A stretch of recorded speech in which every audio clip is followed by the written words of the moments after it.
So here's a quick Slack update. You've already got one video on here that kind of gives you an intro, so now I want to poke around a little bit more and show you around, especially now that we've got some people in here.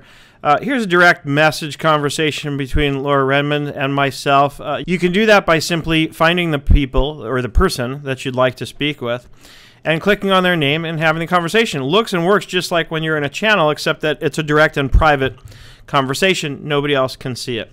You've already begun to have a look at the channels, no doubt. And there's a lot of different little things you can click on.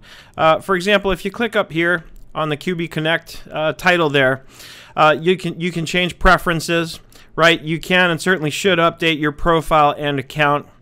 And we can get the team directory here. Obviously, you're not going to have all the same options that I have because I'm an admin on here. But when you get the team directory, you get all kinds of people on here already. The list is growing, and it's growing fast.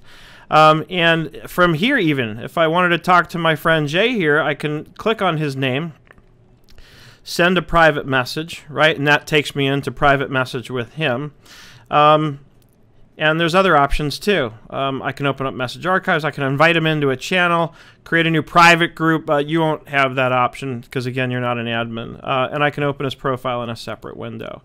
Over here, notice I've got a notification, and that's because I put in a support request for help because we were noticing that we weren't able to upload files. They got back to me in, I'm pretty sure, less than an hour with a reply, which I already looked at via email, letting me know that it's an actual issue that they're working on. It's got nothing to do with me, and that's all I care about.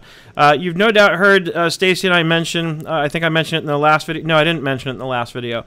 But you have this Twitter channel here. This is actually the feed of anybody using the QB Connect hashtag. Let's just click Stacy's name, and that will take me over to the tweet.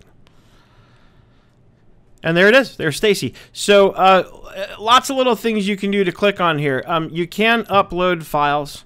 Make sure you join the Learn Slack channel. Of course, if you're watching this video, it's a good chance you're watching it here, but at the beginning I'll post them on the general channel. Everybody's been added to general and Learn Slack by default. So that, my friends, is another 3 minutes on how you can get around. And of course, don't forget to start joining channels and start the conversation. Let's get this conversation going. Let's make this happen. And then I'll post up another video showing you what this looks like from the mobile app, because I'm using the desktop app, which, by the way, is another thing you should do. You should install the desktop app. Even though you can access it through your browser, the desktop app is just a little better experience. And of course, then you can kind of move this guy around your screen. I can move it out of the way and look at my boat whenever I want to. So that's a good thing, is that you can have the desktop app. The desktop apps work really well on this app.